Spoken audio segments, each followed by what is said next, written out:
어느 날 한 교실의 선생님이 길거리에 빵 부스러기를 집어먹는 아주 깡마른 아이 사진을 보여주면서 아이들에게 그렇게 말했다고 합니다. 여러분, 이 사진 속에 등장하는 이 아이와 비교해 볼 때 여러분들은 얼마나 행복한지 한번 생각해 보세요 라고 말했답니다. 그렇게 말할 때 한 아이가 뒤에서 손을 들고 벌떡 일어나더니, 선생님, 남의 아픔을 보고 내가 얼마나 행복한 것을 아는 것은 별로 좋은 생각이 아닌 것 같습니다. 같이 아픔을 해결해 주려고 생각하는 생각이 있어야 되지 않습니까? 라고 하며 그 선생님을 부끄럽게 했다고 말합니다. 오늘 이 땅에 사는 많은 사람들의 가짐의 기준, 누림의 기준, 행복의 기준을 어디에 두고 있느냐에 따라서 오늘 우리의 행복 지수는 상당히 달라질 것입니다. 뿐만 아니라 내가 가졌음에, 누리고 있음에 행복함에 대한 거룩한 사명을 다시 깨달을 수 있지 않을까 생각해 봅니다. 인류 역사는 끊임없는 변화를 통해 더 잘 먹고 더 잘 입고 더 잘 살기 위한 행복으로 계속 도전하고 있습니다. 그런데도 안타깝게도 자연재해는 계속 꼬리에 꼬리를 물고 있고, 때로는 종교적, 민족적 전쟁은 계속 곳곳에 싸움과 아픔과 죽음의 소식이 전해지고 있습니다. 특별히 코로나19는 인종을 차별하지 않고 민족이나 국가를 차별하지 않고 온 세계가 이제 죽음의 그림자 앞에서 해결책을 찾지 못하고 방황하고 있습니다. 오늘 저는 이 본문 에레미야서를 통해서 하나님이 당시 버릴 수 없는 민족, 또한 멸망시킬 수 없는 당신의 백성들을 처참하게 버려가면서 그 엄청난 심판 앞에 애끓는 눈물과 가슴을 치며 통곡하는 선지자 에레미야의 말씀을 성경에 기록하고 끊임없는 세계 속에 그 말씀을 읽게 하셨는데, 저는 오늘 이 백성에게 들려오는 하나님의 음성이 에레미야의 통곡 속에 있지 않을까 생각하면서 말씀을 묵상해 보려고 합니다. 오늘 함께 읽은 본문의 주인공 선지자 에레미야는 헬가야의 아들로 예루살렘에서 약 5km 정도 떨어져 있는 아나도 출신입니다. 그는 청년 때 남왕국 유다 제16대 왕 요시야 왕 13년 차에 그가 하나님의 부름을 받습니다.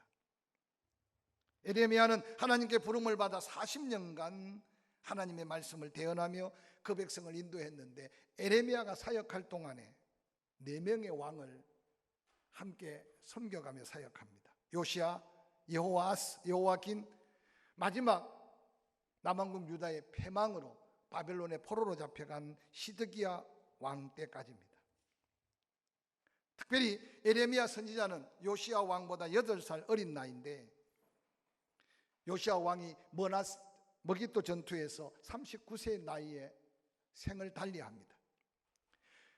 에레미야가 부름받기 전 요시야 집권 12년 차에 요시야는 그 백성의 타락된 상황을 바라보고 드디어 온 백성들 앞에 하나님께로 돌이키자고 종교 개혁을 시작했습니다. 이제 개혁을 시작하고 1년이 채 안 됐을 때 그는 머깃도 전투에서 전사를 하면서 죽어갑니다. 그 요시야 왕의 죽음을 목도한 이 에레미야의 마음은 어떠했겠습니까? 그 이후 그는 계속적으로 남왕국 유다 백성들을 향해 북왕국 이스라엘의 멸망처럼 계속 우상에 빠지고 하나님 말씀을 저버리며 하나님을 떠나 있다면 하나님은 남왕국 유다까지도 멸망을 말씀하고 계시다고 권면합니다.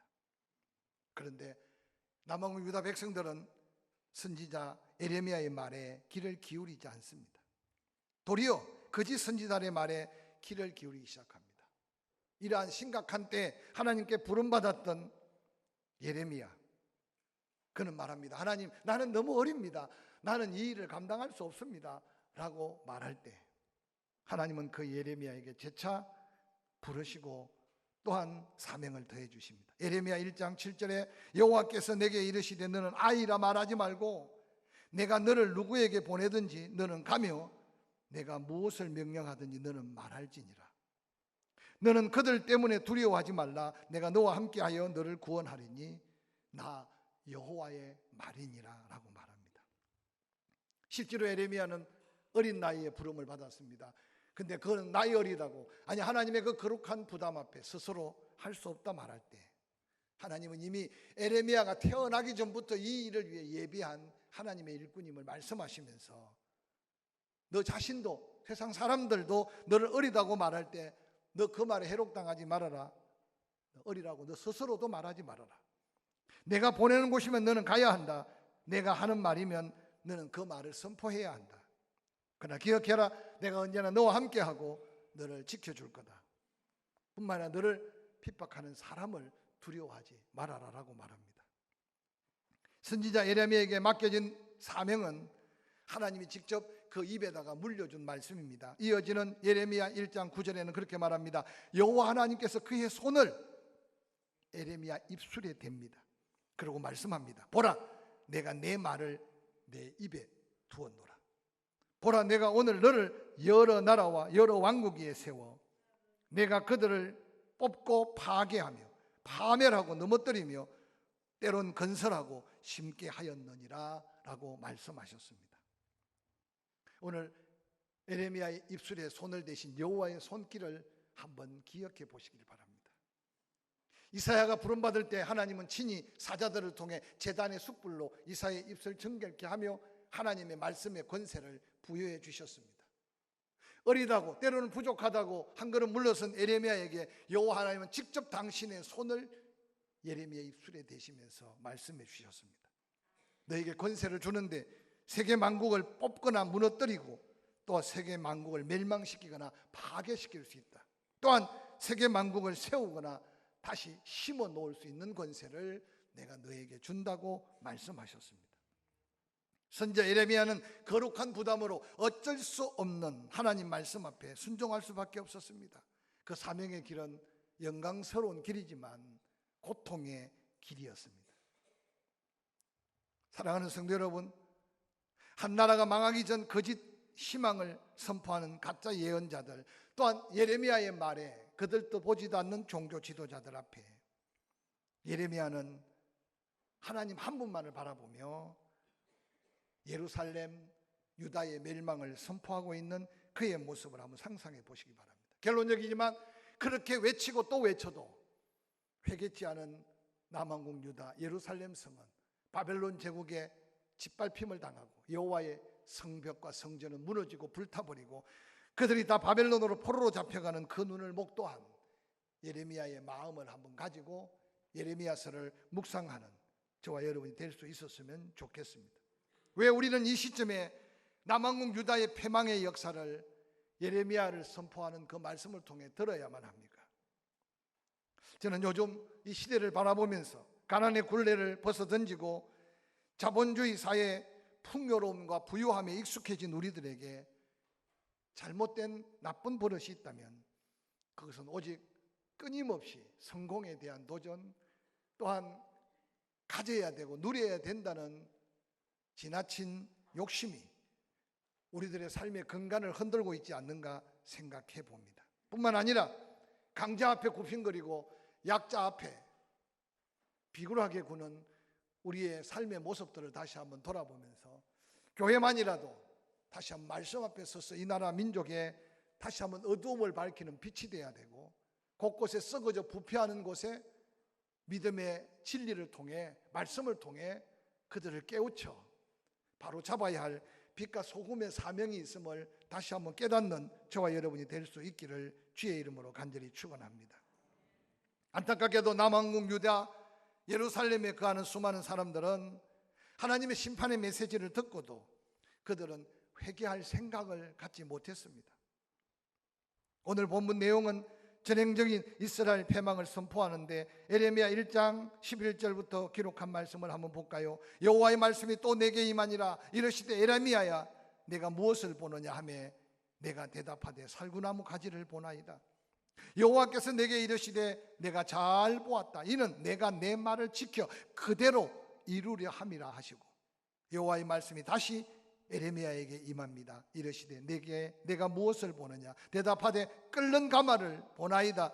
그 윗면이 북에서부터 기울어졌나이다 하니 여호와께서 내게 이르시되 재앙이 북에서부터 일어나 이 땅의 모든 주민에게 부어지리라. 내가 북방 왕국들의 모든 족속들을 부를 것인즉 그들이 와서 예루살렘 성문 어귀에 각기 자리를 정하고 그 사방 모든 성벽과 모든 유다 성읍들을 치리라. 여호와의 말이니라.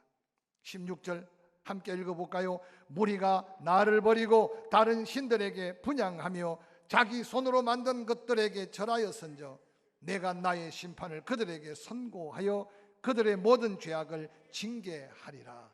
하나님의 말씀입니다. 부름받은 예레미야, 하나님이 그에게 가장 먼저 보여준 것은 환상 가운데 살구나무 가지를 보여주셨습니다. 우리는 왜 살구나무 가지를 보여줬나 이해하기 어렵겠지만 히브리적 사고는 살구나무 가지의 꽃은 겨울을 뚫고 가장 먼저 핍니다. 가장 먼저 피었다가 가장 먼저 지잖아요.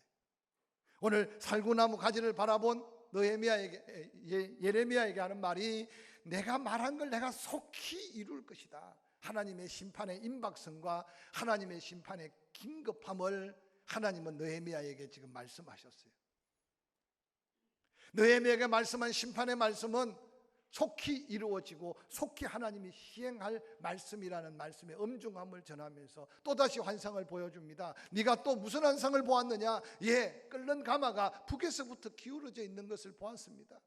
너는 기억해라. 다가올 엄청난 재난과 심판의 환난은 내가 북쪽에 있는 왕국들 그 모든 군대들을 불러 모아서 회개하지 않는, 아니 심판받아야 마땅할 남왕국 유다 예루살렘 백성들을 심판하기 위함이라고 말씀하셨습니다. 그러나 하나님은 심판만 하시는 하나님이 아닌 것을 본문을 통해 우리는 기억해야 합니다.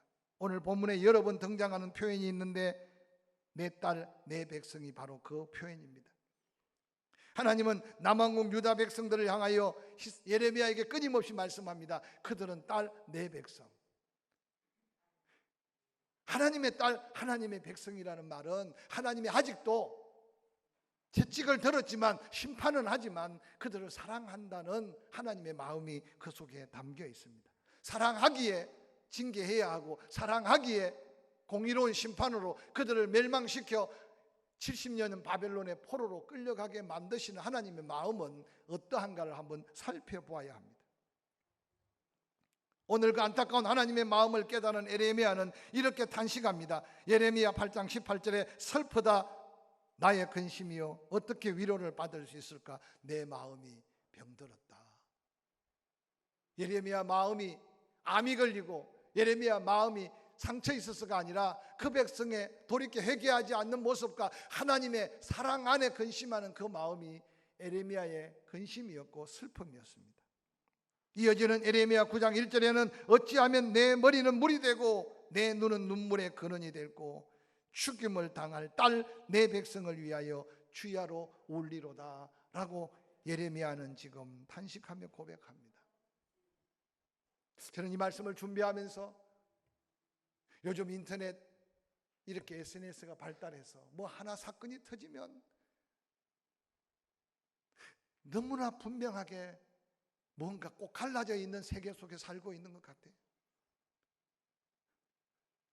우리 가운데도 그런 생각 속에 살고 있는 사람들이 있기 때문에 누가 옳고 그름이 문제가 아니라 박수 치지 않는데도 어떤 사람은 박수를 치고 또한 한쪽에는 박수 치고 있는데 한쪽에서는 엄청난 불평과 원망을 쏟아부으면서 온 세상이 갈 길을 잃어버리고 방황하고 있는 표류하는 민족이 우리의 민족이 아닌가 생각할 정도로 안타까움이 사로잡혀 있습니다. 세상 사람들은 어떨지 모르지만 예수 그리스도를 믿어 구원받은 성도들은 다시 한번 나 자신을 살피고 뿐만 아니라 나라와 민족 앞에 우리들의 모습이 어떠해야 될지를 다시 한번 말씀의 기준 속에 하나님 앞에 부르짖어 기도해야 될 제목을 가져야 될 시대 속에 살고 있음을 기억하시기를 주의 이름으로 간절히 축원합니다. 성경 전반적으로 보면 하나님은 은혜 베푸시는 하나님입니다. 그래서 우리가 구원받은 것이 바로 복음이고, 그 복음으로 인해 구원은 하나님의 선물이라고 말하지 않습니까? 그래서 사도 바울은 에베소서 2장 8절에 너희는 그 은혜로 인하여 믿음으로 말미암아 구원을 받았으니 이것은 너희에게 난 것이 아니요 하나님의 선물이라. 행위에서 난 것이 아니니 이는 누구든지 자랑하지 못하게 함이라고 말했습니다. 저는 어떤 면에서 이 구원은 영적인 구원도 있지만 우리의 육체적인 구원도 있고, 조국 대한민국은 하나님의 은혜 중에 은혜인 것은 만국의 한을 품고 해방을 기다리면서, 해방이 우리 힘으로 이룬 해방입니까? 6.25 전쟁이 우리 힘으로만 막은 전쟁이었습니까? 짧은 근대사 속에 하나님의 은혜를 모르는 세상 사람들은 그저 지나갈지 모르겠지만, 믿음의 성도들만큼은 오늘 우리가 이 자리에 평화롭게 은혜 가운데 예배할 수 있는 것이 하나님의 은혜인 것을 다시 한번 기억하는 시간이 될 수 있기를 주의 이름으로 간절히 축원합니다. 근데 성경 전반적으로 보면 은혜를 베푸신 하나님은 은혜만을 베푸시고 끝난 것이 아니라 또 다른 요구가 있으심을 잊지 않아야 됩니다. 즉 은혜 받은 백성답게 살아야 한다는 겁니다. 신명기 10장 12절 13절은 구속받은 이스라엘 백성들을 향해 모세는 그렇게 선포합니다. 이스라엘아, 내 하나님 여호와께서 내게 요구하는 것이 무엇이냐? 곧 내 하나님 여호와를 경외하여 그의 모든 도를 행하고 그를 사랑하며 그의 마음을 다하고 뜻을 다하여 내 하나님 여호와를 섬기고, 내가 오늘날 내 행복을 위하여 내게 명하는 여호와의 명령과 규례를 지킬 것이 아니냐라고 말씀하셨습니다. 이 신명기 10장 12절 13절 말씀이 너보산에 줄줄이 앉아있는 이스라엘 백성들에게만 향한 말씀이 아닐 수 있다는 것을 이 아침에 깨닫는 저와 여러분이 될 수 있기를 주의 이름으로 간절히 축원합니다. 여러분, 입으로 예수 믿어, 마음으로 믿어, 입으로 시인한 구원의 확신 속에, 천국의 소망 속에 살고 있다면 우리는 그 은혜가 하나님의 은혜인 것을 먼저 고백하고 그 은혜에 감사하는, 구원받은 확신 있는 감사가 있기를 주의 이름으로 간절히 축원합니다. 그런데 하나님의 요구하심이 있어요. 하나님 왜 너를 구원했으며 왜 우리에게 이 같은 은혜를 주셨을까? 그것은 바로 하나님의 요구하심이 여호와를 경외하며 그 모든 도를 행하고 그를 사랑하며 마음을 다하고 뜻을 다하여 내 여호와 하나님을 섬기고, 내가 오늘날 내 행복을 위해 내게 명하는 여호와의 명령과 규례를 지킬 때 하나님의 그 구원, 하나님의 그 놀라운 축복이 영원할 것을 약속하는 이 약속의 요구를 한번 다시 귀담아 마음에 담을 수 있기를 주의 이름으로 간절히 축원합니다.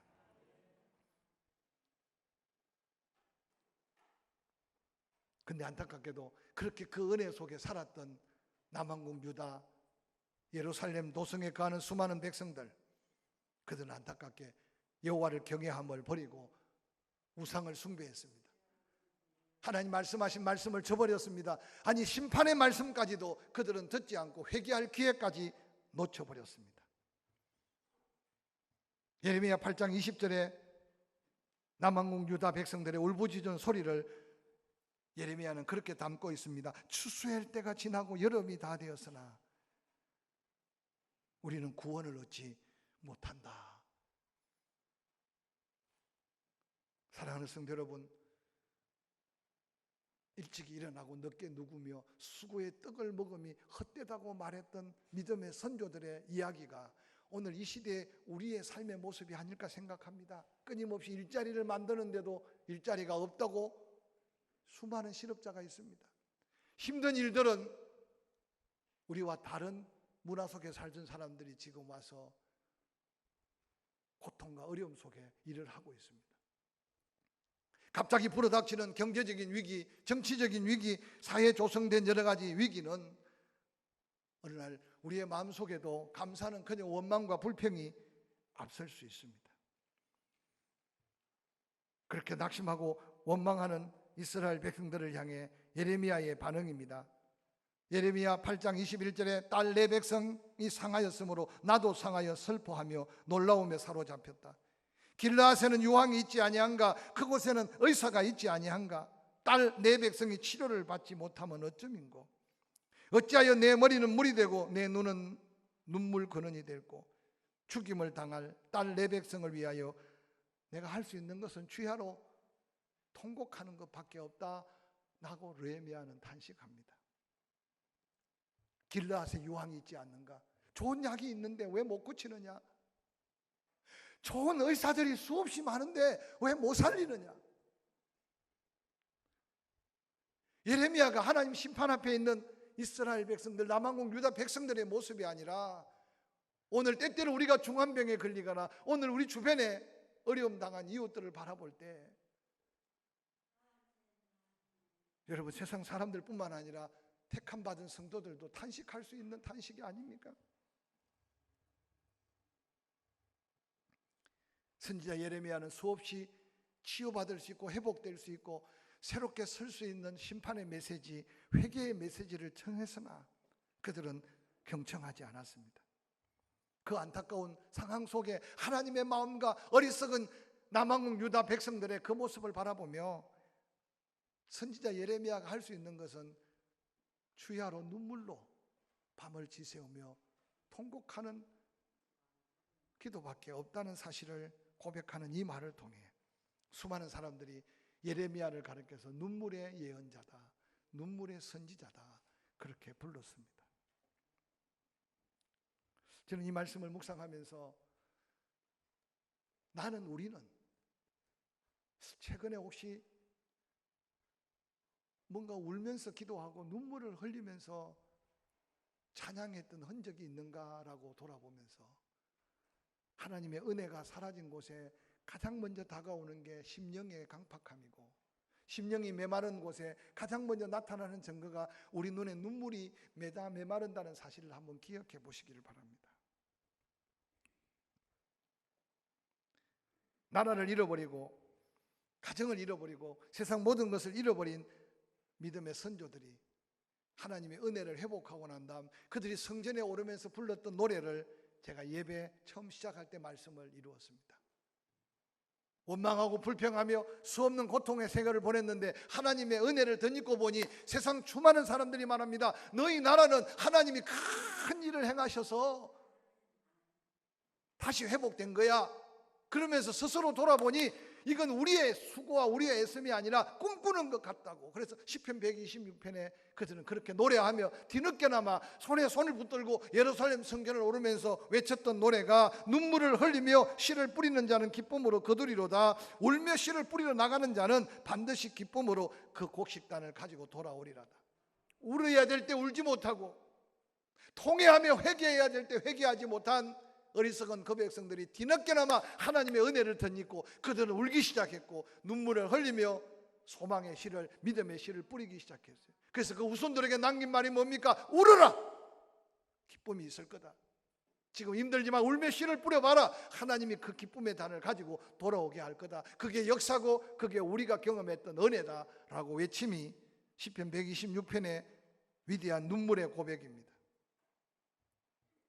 사랑하는 성도 여러분, 우리에게 다시 눈물샘이 열리도록 기도하고 우리 이웃들을 다시 한번 관심 갖고 돌아보고, 할렐루야, 받아주고 위로해주고. 예수님도 말씀하셨어요.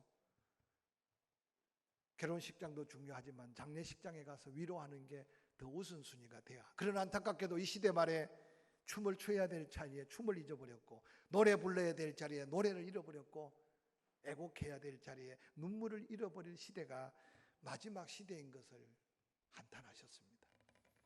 죄송하지만 기쁨 가운데도 울어야 되지만 이제 우리 나라와 민족을 가슴에 품고 흘릴 눈물이 있어야 될 때 우리가 살고 있음을 기억하고 이 한 주간 다시 자신을 돌아보고 울고, 할렐루야, 가족을 돌아보고 다시 울고 또 내 이웃을 돌아보며 우리의 눈물에 뿌린 자리마다 영혼들이 살아나고 가정들이 회복되고, 혹이라도 포항한 기퉁이 우리의 눈물의 기도가 이 나라 이민족, 남북 문제, 세계 정치적 문제, 경제적 문제, 하나님의 선한 역사를 기대하는 소망의 눈물이 우리의 눈물이기를 주의 이름으로 간절히 축원합니다.